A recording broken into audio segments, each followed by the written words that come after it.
Perguntam-me se haveria a possibilidade de encontrar fundamentos religiosos para a reencarnação. Dentro da religião espírita, nós poderíamos encontrar fundamentos?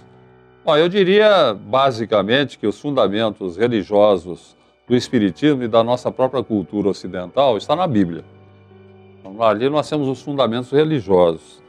E na Bíblia, no Velho Testamento, o povo judeu não era muito ligado a questões espirituais. Na época do Velho Testamento, o povo não se preocupava muito com a vida futura, com a possibilidade de uma nova vida aqui na Terra. Mas no Novo Testamento nós encontramos inúmeras passagens que evidenciam a reencarnação. Por exemplo, em determinado momento, os discípulos perguntam a Jesus por que dizem os homens que Elias há de vir para anunciar o Salvador. Sim, porque na época de Jesus havia a ideia de que Elias, um profeta que vivera 800 anos antes, deveria voltar à Terra para fazer a anunciação do Messias que estava por chegar, que seria Jesus. Daí a pergunta dos discípulos, onde é que estava o Elias, né? Que haveria de vir, se Jesus já estava ali, onde estava Elias? E Jesus responde, na verdade Elias já veio, e os homens fizeram dele o que lhes aprouve. E o interessante é que a passagem evangélica termina com o evangelista dizendo assim, então os discípulos souberam que fora de João Batista que Jesus lhes falara. Porque nessa altura do campeonato, João Batista já fora degolado a mando de Herodes. E quando Jesus fala que Elias já veio e os homens fizeram dele o que lhes aprouve, está se referindo a João Batista tranquilamente. Tanto é que os discípulos reconheceram que Jesus estava falando de João Batista. Isto é, João Batista seria a reencarnação de Elias. E foi João Batista quem fez a anunciação de Jesus, da chegada do Salvador.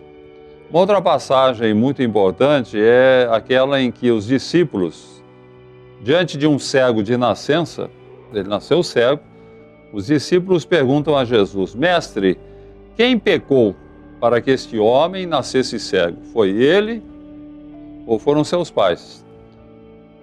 Veja, amigo telespectador, a pergunta evidencia a crença na reencarnação. Porque se eles estão perguntando quem pecou, se ele foi ele ou seus pais, eles estão admitindo que aquele homem nascera cego por culpa dele próprio, ou na concepção deles por culpa dos pais. Não havia uma ideia muito avantajada a respeito da reencarnação, e na época imaginavam os discípulos que um homem pudesse também estar pagando pelos crimes cometidos pelos pais. Mas eles admitiam também que o crime poderia ter sido cometido pelo próprio, sempre numa vida anterior. Ele nasceu cego para ressarcir a dívida em relação aos crimes que cometeu. Então, essa passagem evangélica, a pergunta dos discípulos, evidencia que eles acreditavam na reencarnação. Porque senão não teria sentido perguntar se foi esse homem que pecou. Se ele nasceu cego, ele não ficou cego aos 30 anos, ou aos 20, para dizer, não, ele fez alguma coisa e foi castigado e ficou cego. Os discípulos estão admitindo que o homem nasceu cego por algum problema. Estão admitindo que ele pode ter originado esse problema com seu comportamento. A resposta de Jesus é muito interessante. Ele fala, nem ele pecou, nem seus pais, mas para que nele se manifestem as glórias de Deus.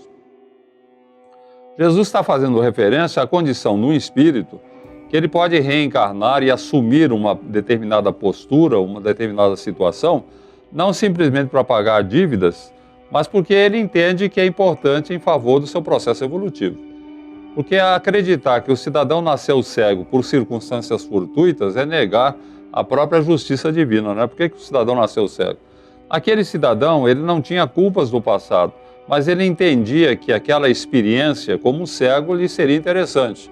Inclusive, ele teria a graça de ter um contato com Jesus que haveria de curá-lo. Quem não se submeteria a uma situação dessa natureza para ser curado por Jesus?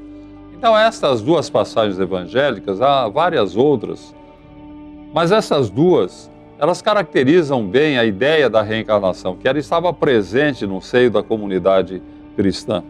Agora, o religioso que pertence a outra religião, que encontre outra explicação, tudo bem, mas a explicação espírita é essa, bem de acordo com a lógica, bem racional. Ficamos por aqui. Obrigado pela sua atenção, amigo telespectador. Até uma próxima oportunidade, se Deus quiser, que Jesus nos abençoe.